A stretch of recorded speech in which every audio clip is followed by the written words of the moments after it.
This episode is brought to you by Accenture. When your advertising operations fall out of sync, everything else follows. Spotify and Accenture are working together to reinvent the rhythm of ad sales, using automation, analytics, and smarter workflows to simplify campaign delivery and access better data across the business. The result? Less time spent on operations, more time connecting brands with the moments and fandoms that matter most. Learn more at accenture.com/Spotify. When you need to build up your team to handle the growing chaos at work, use Indeed Sponsored Jobs. It gives your job post the boost it needs to be seen and helps reach people with the right skills, certifications, and more. Spend less time searching and more time actually interviewing candidates who check all your boxes. Listeners of this show will get a $75 sponsored job credit at Indeed.com/podcast. That's Indeed.com/podcast. Terms and conditions apply. Need a hiring hero? This is a job for Indeed Sponsored Jobs. This podcast is part of the Robots Radio Rocket Club, a program designed to help all podcasts reach their full potential. For information about joining the Robots Radio Rocket Club, check out robotsradio.net. Welcome to the Final Fantasy Lorecast, where we take a deep dive into the lore of the Final Fantasy universe, such as the characters, stories, and so much more. Hosted by Ben of Temeria and Steve-O. Welcome back, Warriors of Light, to another episode of a Final Fantasy Lorecast. I am one of your hosts, Brandon, or also known as Ben of Temeria, and always with me is my good friend, Steven. Yo, or also known as Steve-O. Or also known as Steve-O. This is true. And then we are bringing you another character and another antagonist, because we've been on an antagonist kick recently. Run. Right, and we are diving into the antagonist of 15, Ardyn Izunia. I think that's how you say his name, right? Well, they never say his last name, so I'll give you a pass on this one. They just go by his first, which he has another name. Callum. Yeah, that's true. It's just Callum, but so he's also alternatively known as Ardyn Lucius Callum, which, if you might know, is kind of the main protagonist's name. So I'm just saying, there was an antagonist in 15 other than wow, ooh, it's super in chat. He's the main antagonist of Final Fantasy 15, who also appears in the feature film Kingsglaive Final Fantasy 15. He handles the Niflheim Empire's political operations for Emperor Aldercap, and is responsible for the expansion of the Versal Barista Magitech Infantry. The Magitech Infantry. Yeah, the Magitech Infantry. I don't even know how you want to say that last name. That's just looks like somebody sneezed out. All words. That's ridiculous name. Oh god. Purple Archer says Sparkly Cowboy. He's a sparkly cowboy. He is. That's very true. So, getting into his appearance, so Ardyn is tall. He's 6'2", so he's tall. Yeah. I mean, I'm 5'3", so everybody's taller than me. Listen, you didn't have to sell yourself out like that. Hey, it's true. It's true. It's okay. It's fine, Ben. You're a short king. I am. It's great. With a red violet hair, amber eyes, and a strong facial features, he appears to be middle-aged and dresses in black trench coat and has a pine-striped trousers, an attire that is said to have acquired when he became the Chancellor of Niflheim. He wears a red scarf and a hooded gray and white flower-printed mantle. All pretty. Ardyn wears a black fedora, which he can swap for various other hats in Episode Ardyn, and sometimes wears a black wing-like accessory on his left arm. Yeah, the fedora never really did it for me. Like, this is why the first time I played it, You don't like fedoras? What's wrong with you? No, I don't like fedoras, and I certainly don't like them on my Final Fantasy antagonist. Like, don't wear a fedora. Boxcro's just throwing in the 14 references here. It's not me for once. Mostly play for nothing after sack. All the characters on battle screens were probably like 4 feet before FF8. Oh, yeah. Ardyn says Milady. Oh, that's true. He does. Yes, Boxguard, yeah, it's a bad influence. But anyway, when his true identity is revealed, Ardyn's face sometimes appears demonic and grotesque. His scalia turns black, his irises and pupils turn gold while appearing clouded. His skin becomes paler, and black markings appear across his face. It is implied he wears so much clothing because the sun hurts his skin. He basically turns into the Death Note thing. Death Note thing? Are you talking about like Riku? Is it What? Riku? No, it's what's The whatever thing from Death Note. I can't I've only remember. seen pictures of it. I can't remember his name. The It's one not that with that the good of a apple, right? reference. It's not. It's Fine. also Death Note. It's meh. Sorry, anime fans. I'm not a fan of Death Note. 2,000 years ago, Ardyn dressed in a simple white cloak, which is used to hide his spread of Star Scourge, and that had infected his body. In the episode Ardyn Prologue, his eyes are blue and his hair brown. When Niflheim retrieved him from Engelgard at the beginning of episode Ardyn, he lacked a top and had a ragged white and gray belt and matching pants. When awakening in at Verstal's Besithia, his lab, the Varstal's lab, he wore a white tunic and trousers noted to be uncomfortable on the skin. The attire had similar to the outfit that he wore during his days as a healer. Yeah. Though wielding various weapons, Ardyn's personal arm is the Raksha blade, a red counterpart to the blade of the mythic that his brother wields. I'm trying to see what's that look like. Pretty cool. I don't remember what it looked like. Oh, that's sick. Yeah. Looks like a weapon from Skyrim. Listen, 15 may not have been a home run, but their weapons are always on point. That's fair.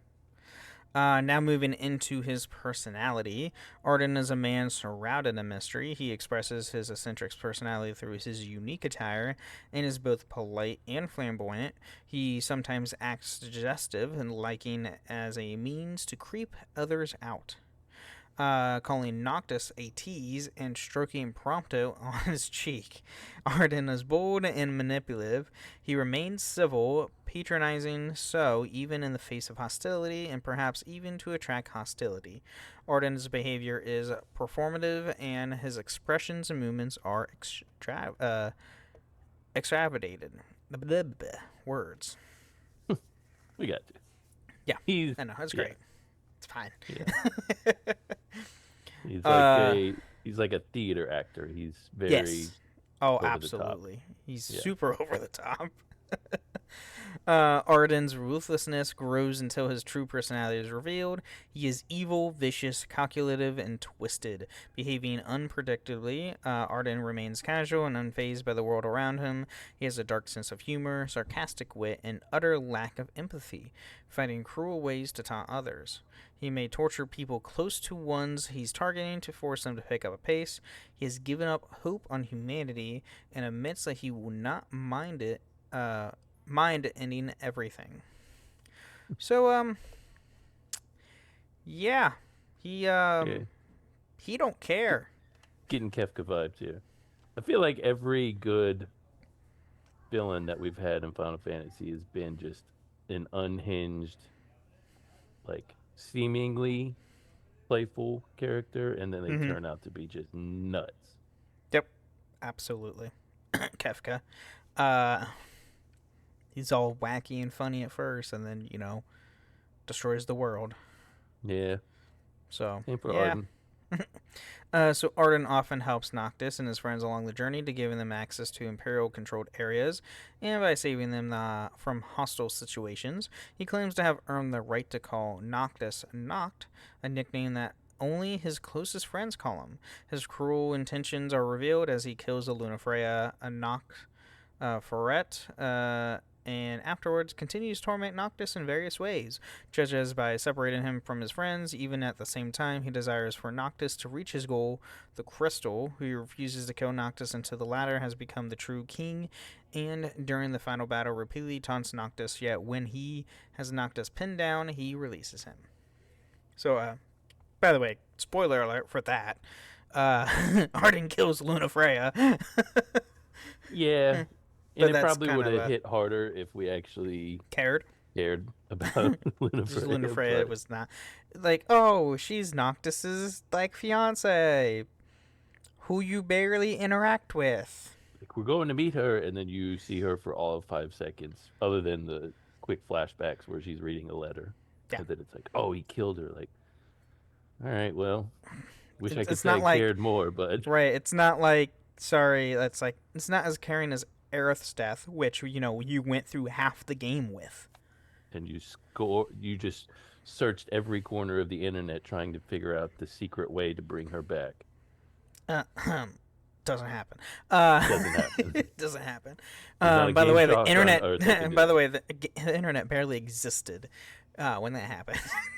Yet we still looked, Yeah, we still looked. and you on knew a guy who was dial-up. like, actually, I know how to do it. Like, yeah, I had a save file where I did that.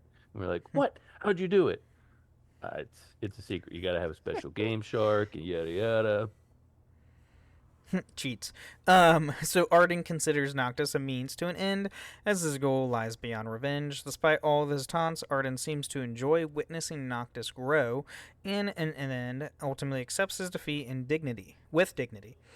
In the Final Fantasy XV, The Dawn of the Future, Little Ardyn, target. Ardyn is said to enjoy tormenting Noctis because he resembles Somnus.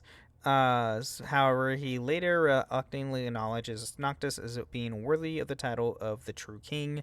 Once he learns the whole truth about Ardyn, Noctis, despite everything that Ardyn had caused to him, his friends, and the world, ultimately sympathized with him, understanding what he had been through. At the end of their battle, he shows no anger and only promises to his that this time Ardyn can rest in peace. Yeah, so he wasn't. I mean, he kind of went out like, all right, mutual appreciation. Like, all right, you did Yeah, it. yeah. And then yes, Box Girl and chat. Leviathan fight was awesome. Not gonna lie. It sure was. Uh, And s- so, and Purple all Arch was this. I correct. mean, honestly, all the summons in 15 Yeah. were pretty freaking sweet. And I do agree Um, that it sucks that how you had to summon them. It was like you have to be Oh, in no, a yeah. certain type of terrain, and Yeah. you have to. And you'll it's just either 90. never know when it's It's gonna like happen. a 50-50 chance. It's like Ramu or Titan. basically, That's yeah, pretty much it. yeah. So, and then according to lead scenario developer Sori Itamaru, Ardyn sought to rise the power in Niflheim to bring him closer to the line of Lucius and Noctis. In particular, as he has no interest in Imperial rule, Ardyn is bent on destroying Noctis as king and does not want him dead until then. As a result, he leads Noctis while tormenting him, entangling Noctis in a web of contradictions. Tell me about it. Yeah. Why? Why? I don't. I'm sure he explains why he wants this to happen, but why does he want him to be king and get all that power before? And like, then he to knows kill he's gonna lose. Yeah, he's gonna Right. lose. Oh, absolutely, he's going to lose. Yeah, that's a good Whatever. question. Interesting plan, guy. Right? So Ardyn's twisted personality greatly contrasts with how he was 2,000 years ago. He used to be a compassionate and righteous man, devoted to saving the people, described as an idealist and a dreamer by the directors of episode Ardyn Prologue, in stark contrast to his realist brother. The siblings' differing methods in saving the world made them turn against one another. If he had a strong will, as despite being accumulating inflicted with the Star Scourge by the very people he was healing, he nonetheless retained his compassion. In episode Ardyn, he is horrified to discover that he can still bestow the scourge upon others, and when dining with Varstral at his lab shortly after fully awakening, Ardyn refers to himself as a monster in a self-loathing manner. Varstral corrects him, calling him a marvel. Well, that's one way to put it. Sure. Well, Hojo vibes there. Right? Final Fantasy loves their Hojo types. Yeah. Sadly. Love an evil scientist. Yeah. So, although initially having no interest in revenge, Ardyn's mind begins to deteriorate after he started to Damon-fying others to en masse and being forced to experience his victims' memories is implied to have warped his personality to a husk of his former self. Filled with hatred towards his brother and bloodline, Ardyn had become a broken man who acts out of spite, regret, and a desire for vengeance as he became the very thing he tried to prevent 2 millennia ago. Ardyn finally satisfies his lust for revenge at the end of Dawn of the Future, but rather than revealing it in victory, he laments about being forgotten and rekindles his love for his fiancée, implying that some of his original persona was still latent within him. Yeah. There's a reason we don't talk about that book. Yeah. When we talked about the book too, and oh boy, go back and listen to our Noctis episode. Oh boy. Which again we'll get into part 2 of this whenever we do part 2 of Ardyn. It's gonna come up, so be prepared. He is characterized slightly differently between the Japanese and English versions. In the former, his eccentric traits are emphasized, being more straightforward and having a childish demeanor similar to Kefka Palazzo from Final Fantasy VI. The latter emphasizes his more theatrical side of having him speak in prose and coming across as more enigmatic. I agree, Rico. He did have more self-loathing like Gast. I do agree with that. So not quite Hojo. Yeah. What did I call? I don't remember what I. Riku says. You giving Ben credit for me saying he's like Kefka? Oh. How dare you? All right. Well, now let's get into the Kefka. Oh, okay. The Kefka comparison. Okay. Yeah, I mean, it's both of us. But now getting into his actual story. So 2,000 years ago, Ardyn was the firstborn son of his family. There exist different accounts on the family line, according to some localizations. He was born into the Izunia family, which later became the Lucius Callum line. However, this is not mentioned in the English version or the episode Ardyn prologue. Well, there you go. Go figure. Nevertheless, he as Ardyn Lucius Callum was the first Lucian king. He looked after his younger brother, Somnus, and the two used to play chess together. Ardyn and Somnus's parents bestowed the pair a pair of long swords in the hope they would rule together. Spoiler alert. They do not. No, they do not. Ardyn had the power to heal others by transferring their ailment into his own body, believed to be a blessing from the astrals. As depicted in Final Fantasy XV episode Ardyn Prologue, the 33-year-old Ardyn traveled the countryside, healing those afflicted with the Star Scourge in secret, while his brother rounded up the infected and those suspected of infection and burned them alive to contain the outbreak. Ardyn believed the Star Scourge would be potentially treatable disease and abhorred Somnus's methods. So Ardyn was actually healing people to, save them. His brother, on the other hand, is like, oh, you're infected, you're going to be burnt. Well. Brother might not be two different ideologies there. So the two brothers awaited the god's decision on which of them to crown the king of men. Ardyn concealed his deteriorating condition from everyone, believing that he would be chosen by the crystal to save Eos, and his actions made him a hero in the eyes of the populace. He secretly met with his fiancée, Aria Miras Florut, the Oracle. Oh, wait. Where's that last name from? Look at that. And the two explored ancient ruins whose builders have long since been forgotten. Arya promised that he would be always remembered Ardyn, even if he were to be lost to history. Somnus, jealous of his brother's status, began to persecute him and painted him as a monster, but also truly believed that the way Ardyn was handling the Scourge was harmful and short-sighted. Somnus saw Ardyn's denial and the reality of the situation as proof that he was unfit to be king. I mean, he's not wrong. He did turn into he was super infecting villain. He was infecting himself with Star Scourge, which is like, okay, I get, but like, So he turned himself into a nutter butter because we clearly see how that worked out. His brother might not be wrong. Just there's a few people burn them. They're fine. Yeah, right. So Arya told Somnus the gods had chosen Ardyn to be king. When Ardyn traveled to the crystal, upon receiving word that he'd be crowned, he found himself in a trap set up by Somnus, who claimed the gods had chosen him and attacked Ardyn. When Arya died protecting Ardyn from his brother during their duel, the rage over her death caused his infection to fully manifest. Holding Arya while being attacked by Somnus and Gilgamesh, Ardyn approached the crystal to know the astral's true decision. The crystal's light harmed him and cast him aside, while with Ardyn realizing that the astrals had forsaken him for being tainted by the Star Scourge. Somnus executed Ardyn on the spot and ascended the throne of Lucius as the founder king. Oh? Yeah, that's rough. Some tough brother. Tough brother right love. There. Yeah. That your brother kills you. Younger brother too. Cool. But with that being said, let's take a quick mid-break, thank our amazing patrons, and we'll be right back. Visible puts the ultimate wireless hack in the palm of your hand. With unlimited 5G wireless data and hotspot designed to keep you connected, powered by Verizon's 5G network. And no contract holding you back.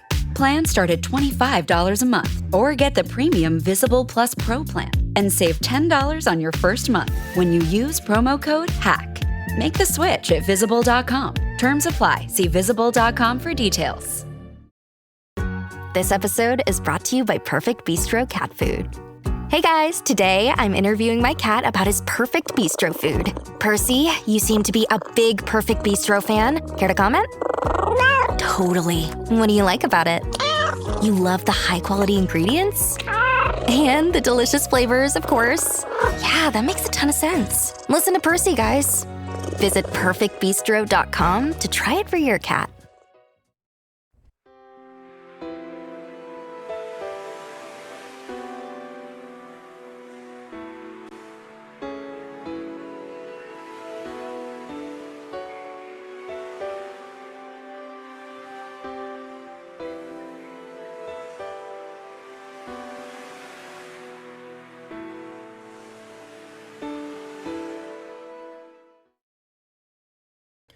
Alright, now that we're in the middle of the show here, we want to thank all of our amazing patrons. Thank you guys so much for supporting the show. And patrons, if you want to support the show, you can go to patreon.com/Final Fantasy Lorecast, where you can get ad-free episodes and join us once a month on the show itself. And if you are one of our Warrior Light tiers or any of the lower tiers, you do get subscription rewards now through Patreon. So if you're a Warrior Light or higher, you do get t-shirts every 3 months. So make sure you put in your t-shirt size when signing up on the Patreon and everything like that. You'll get notified in your email once it gets closer. You should be able to do it now, but if you don't, you should get notified in your email from Patreon saying, hey, please put in your shirt size so we can send you the shirt. I gotta sign up for this so I can get a shirt.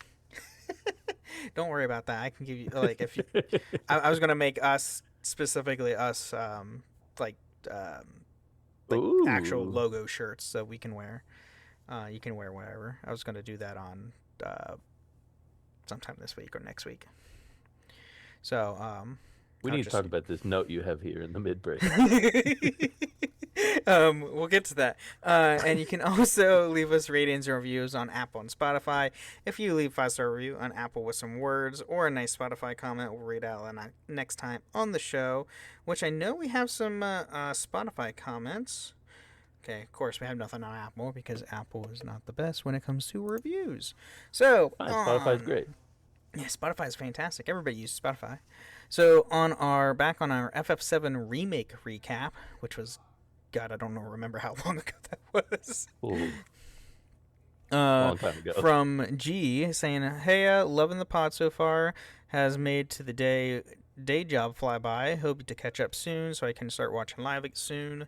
Keep up the good work. Also, I'm trying to get into Sarah. So they're trying to get into the Sarah server for 14. Should be easy. Just go at the right time of day. Right. Again, and then they comment on our Locations Final Fantasy IX episode. So good, let Steve-O do another episode. Hey, I don't know I what this mean, was about. it was just Locations of 9. Oh, okay. Which, I mean, you kind of like went well over on Kuja. Well, yeah, but also 'Cause- yeah, in locations. Yeah, I'm gonna have a little bit more on those episodes. If we have Right. a 9 episode, just be prepared. You're gonna hear a lot less Ben and a lot more me. Right. And then back on our Final Fantasy Vacation and Crossover patron chat, we got quite a few. So from Lava Guy 219, information I didn't know I needed until I heard it. Peggy Hill is a Disney princess. Also for crossovers, I'd like to see Titus in the sports game, 2K, Madden, FIFA. Take your pick. Great episode. Absolutely, put Titus in Just FIFA. put him in That would be put him in great. FC. Yeah, put him in FC, FIFA, whatever the heck you want to call that now. That'd be freaking hilarious. Oh, yeah, And then we forgot have about- Summer of Heroes saying crossovers are hard, though I would like to see Sephiroth on Destiny 2. Please do it an Ardyn episode. Well, with Summer's Hero, you're getting Ardyn Hey, right good now. news. Ask and you shall receive. And then Zareth Run responds to him saying Sephiroth in Destiny would be wild. Yes, no, Sephiroth in any game is insane. It doesn't matter what game you're in. I need to know what Destiny 2 is in order to comment, but yes. You haven't played Destiny 2? Do you have you played Destiny? Ever played I that? don't know what that is. I know you know what Destiny is. You I have to know what genuinely Destiny- have no idea what Destiny Oh my is. gosh. Hear that, everybody. And then Bayleaf says, gosh, I wish these podcasts were longer. They help me get through my shifts at work. Well, good. Well, just, don't listen for a while, and that way you have a bank of episodes. I don't or know. listen, it's fine. Or just re-listen to episodes. That's what you need to do. Go back to the very beginning and You never re-listen know to if you'll everything. catch something. Like after you play a game, you'll go back and be like, "Oh wow, look at that." Riku's like, it's like Space Borderlands, essentially, kind of, but That sounds great. it's kind of grindy depending on the way you want to go with it. But I prefer it over Borderlands. I'm not a huge Borderlands fan, but I know Box Girl, you're gonna definitely get a kick out of this because this is straight up meme that's going on. I did this on my Gundam Lorecast last week. And I just had to do it on this podcast because it's Final Fantasy. So, have you heard of the critically acclaimed MMORPG Final Fantasy XIV? With an expanded free trial, which you can play through the entirety of Realm Reborn and the award-winning Heavensward and Stormblood expansion up to level 70 for free with no restrictions on playtime. Sorry, it's a whole Yoshi meme. P pay us for this. What is this? No, this is just this is literally a meme that has been going on. It's been going on for years. For everything, and people just plug it in wherever. Oh, good. I was reading through it. I was like, "What the hell? Is What the this?" hell is this? Is this ad promotion we're getting now? Yeah, pretty sure we've I heard of wish. the critically acclaimed MMORPG, Final Fantasy XIV. So I just wanted to throw in there, Box Girl, I hope you're gonna laugh out of it because I knew you threw this in the Discord, and I literally just like, here I'm gonna redo it for this, to add the newer stuff in there because the script I found only had Heavensward at the time, so that meme is everywhere. Yes, it is. But you can also find this podcast on a few different Discord servers. The Robots Radio Discord at robotsradio.net, as well as my own Discord server, the Ben and Friends Podcasting Discord, where you can find this show and all the other shows that we host, which are Holocron History, Star Wars Canon vs. Legends, the Gundam Lorecast, the Wizarding World Lorecast, and the Witcher Lorecast. So, all fun stuff. And then, what's Rika's... when I talk to my addiction to 14 to my coworkers, I always quote that meme. Fishto, I play Star Wars, and should I start playing 14? Yes, Yeah, you play should. 14. But be prepared. Xbox Everybody is who the we've done MMO this version to. of the extended car warranty. Yes, it is. Be Everybody who prepared. got started on 14, it has taken over their life, so just be Might as prepared. might as well join the crowd. Join us. Yeah. If you don't like One having of a us. life, it's very good for you. It's a great MMO. Not gonna lie, it is a really good MMO. Yeah, I don't think I have anything else for the mid break other than Final Fantasy IX anniversary stuff that's been going around. There's Not talk about all it. that stuff and We're not talking not about it. getting the news that we want to hear. Apparently there's going to be some exclusive glasses. Like there's going to be anniversary style, like actual like glasses you can get for frames and stuff. I don't know. And it's just gonna make me mad if we talk about this. All their stuff, all their promotional stuff, and no announcement yet. Hey, what are you doing to us? We have Gamescom next month, and Tokyo Game Show I think is the following month. So I'm aware. I've been looking at all of I know this. Square's supposed to be there, so we'll see. I've got the conspiracy theory board all pinned together, like it's gonna happen next month. That's when it's gonna happen. Oh gosh! But anyway, let's get back into more Ardyn.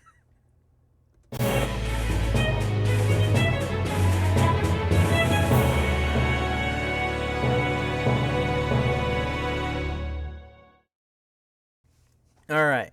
So now, when Ardyn touched the crystal, oh boy, it absorbed his soul. Whoa! Which became trapped in the celestial realm, where beings with physical forms cannot usually set foot. This rendered him immortal. Ardyn was chained up in Angelgard, where he withstood an excruciating existence, where the passage time became meaningless. He is tormented by phantoms of his beloved and brother, though realizing they were projections of his own mind. Virtually all traces of him were erased from history. The cosmogology extolling how Somnus became the Founder King after earning the Astral's allegiance and conjuring a collection of glaives of light that purged the Star Scourge from the world. Yeah, that's rough. So this might also be why he went a little kooky. Being trapped in for almost eternity. Yeah, no, that would do it. For 2 millennia, Tough. Yeah, that would do it.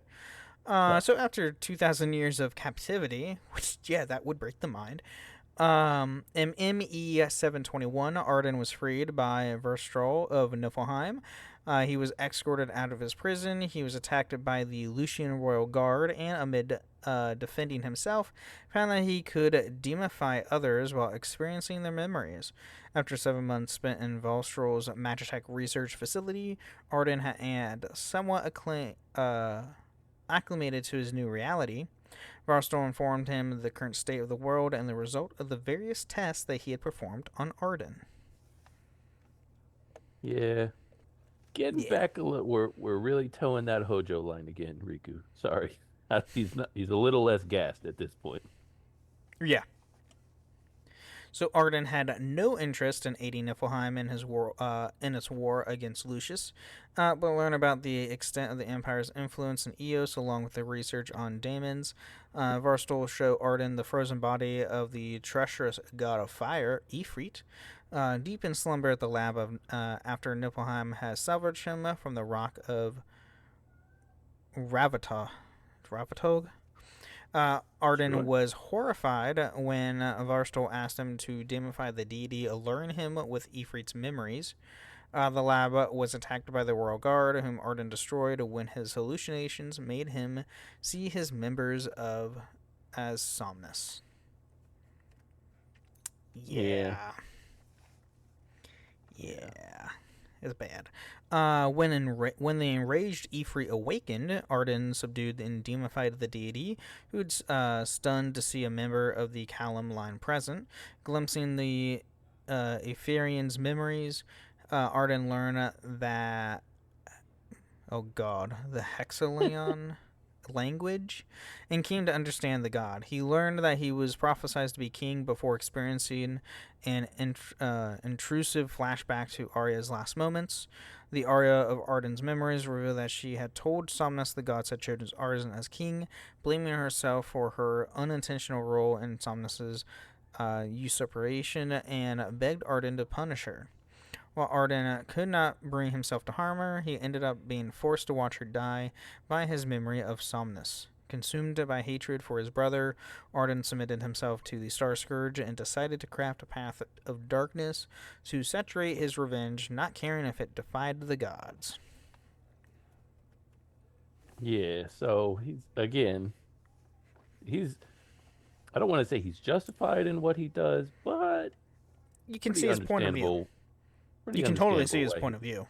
Yeah. I mean, that's why, to make a good villain, you have to make them relatable. And, Ardyn's pretty relatable. Yeah. This why like people kind of poo-poo him because he's not your usual like The big bad trying to destroy the superimposing- world kind of a thing. Yeah. Yeah, but when you play his DLC, it's like, oh yeah, he's top tier villain in Final Fantasy. Oh, absolutely. So now going by Ardyn Izunia and an imperial citizen, he proposed the establishment of a Magitech army in ME 722. He eventually rose to the position of Chancellor of Emperor Aldercap, and the information on daemons that he provided allowed the Empire to build a mighty army, and led to the decision to use humans as raw materials. Tough. Great. Tough decision. Lovely. Verstals initially introduced Ardyn to the Emperor and a bid to get more funding for their research, and Ardyn enticed the Sovereign with promises of immortality, gaining his favor and advising him to advance on Lucius. So, Yeah. oh yeah. The imperial lands were ravaged by a vanishing disease when Ardyn, using the epidemic to absorb the memories of the infected to learn as much of Lucius as he could. However, doing so warped him into a shadow of his original self, no longer able to separate the memories of those he daemified from his own. His title of Chancellor granting him freedom of movement, Ardyn visited the newly constructed Lucian imperial bases to daemify crowned citizens and learn more about the kingdom. Yeah. Just building a freaking army at this point. Ardyn arrives in Insomnia in ME 734 during the Founder King's Day festivities, posing as an MIA border patrol guard named Mars Sapentia, who presumably daemified. Ardyn infiltrates the city and summons Ifrit to cause carnage before disabling the wall amplifiers. He hijacked the broadcast feed to declare his intention of inflicting divine retribution upon Insomnia for having false kings and being a fraudulent nation. Ardyn defies Verstal's withdrawal orders to go after King Regis, intent on forcing him to summon the old wall to settle the score with Somnus. Cool. And then after Ardyn nearly kills Regis, the King's Ring of the Luci summons Somnus' Luci form, whom Ardyn proceeds to fight. While trading blows, Somnus gradually admits his regret for what he did to Ardyn and confesses of being jealous for being outshone. After losing his brother, Somnus tries to explain himself, but Ardyn is outraged at his brother's audacity and asking to be understood after taking everything from him. Somnus wishes that Ardyn will find peace as his spirit disappears. A little late for that guy. Yeah, no kidding.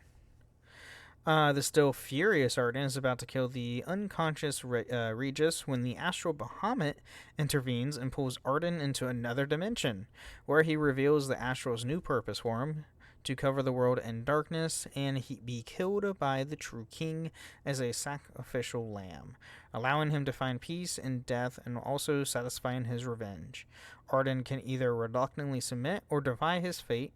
If he submits, Ardyn demands to know if Arya and Somnus knew of his fate. He receives no response and screams in anguish over the betrayal. If he rejects that fate, he is tortured into accepting it by Bahamut. Don't really get a choice. No. Once back on the mortal plane, Ardyn finds himself in Engelgard. He laments that nothing matters anymore and accepts the role as to play in plunging the world into darkness.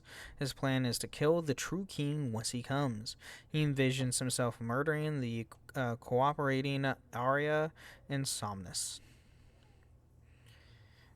Ardyn keeps at his machinations within the Empire, influencing both Emperor Aldercroft and Research Minister Varstol to suit his own ends. Ardyn is aware that Noctis has been born in Lucius, and also spurs Verstol into developing specialized anti-deity demotic weaponry, hoping that one day would be used against Bahamut. The army gets its chance to test it when Shiva awakens in ME 745 and is felled by Niflheim. Taking down primals. Sounds familiar. Right? The Empire, no less. Right? That sounds familiar. As depicted in Kingsglaive Final Fantasy 15 and ME 756, Ardyn travels alone to Lucius to offer King Aldercroft's terms of peace in person, much to King Regis' surprise. Besides relaying demand for Lucius to surrender all territories, save for the crown city of Insomnia, Ardyn also insists for Prince Noctis to wed Lunafreya Noct Floret, the Oracle, who he assumes bear no ill will towards Lucius. Oh, so Ardyn is the one that you say, hey, he needs to marry this chick. Interesting. And then goes and kills her. Rude. Right.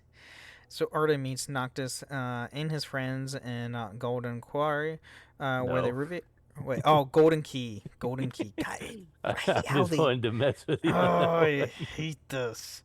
I hate the spelling of this. It's not how you spell Golden Key. Where he reveals the ferry is not running, declaring himself as an impatient traveler.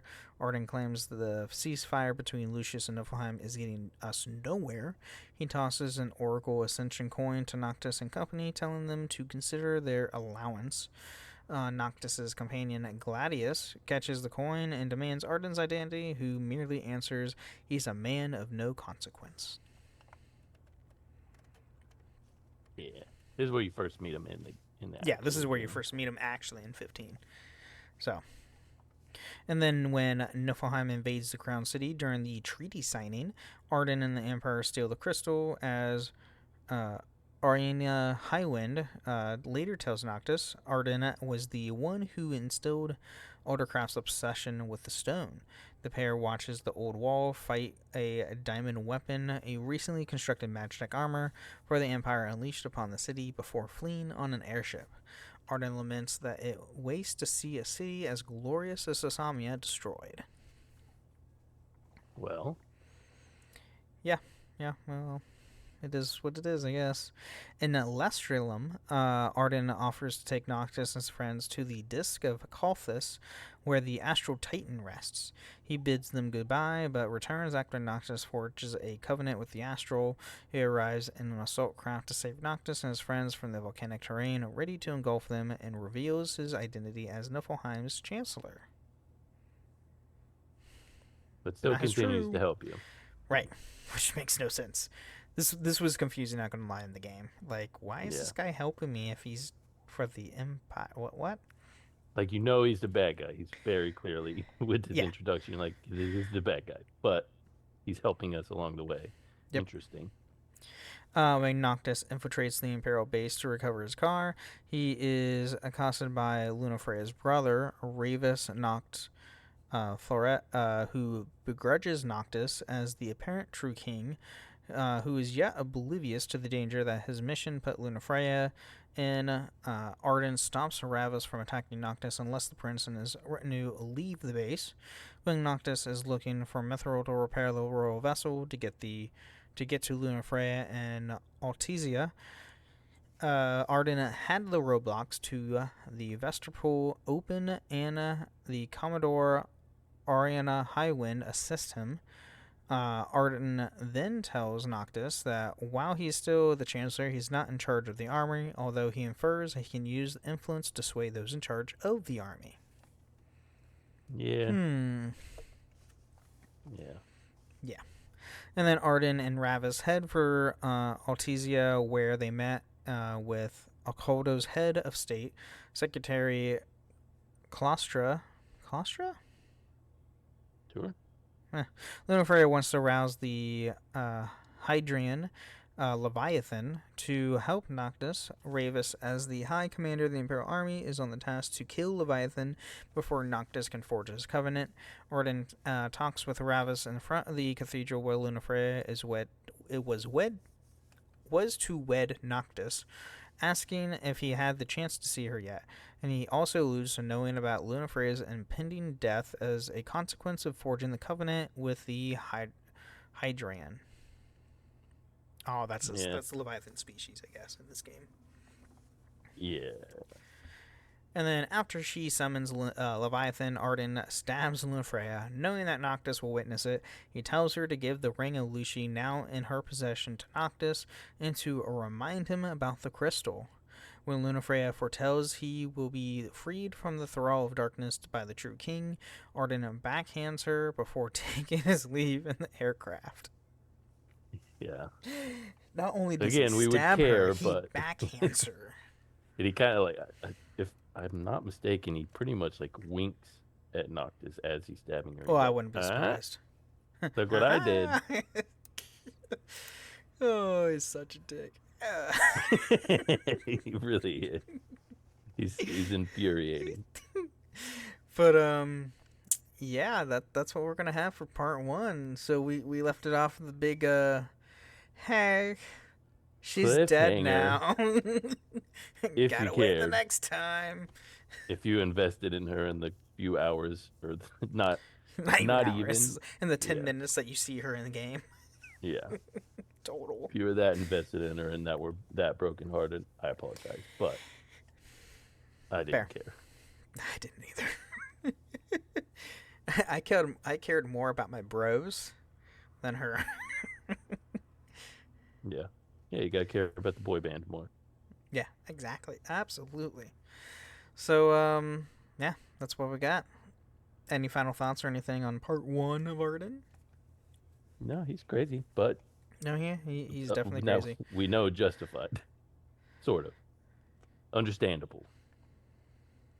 Yeah. Oh, absolutely.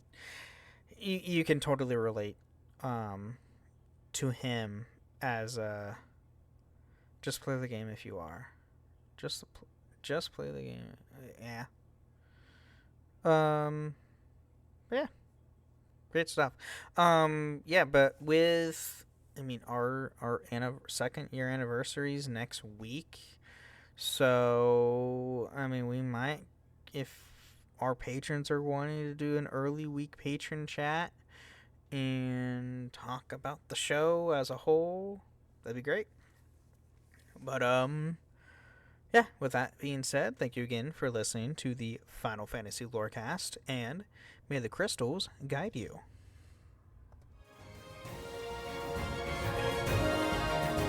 Thank you for listening to the Final Fantasy Lorecast. You can find us on the Robots Radio Discord at robotsradio.net, the Ben and Friends podcasting Discord, where you can share your thoughts, experiences, and love for the Final Fantasy lore. You can also find us on Twitter at FFLorecast.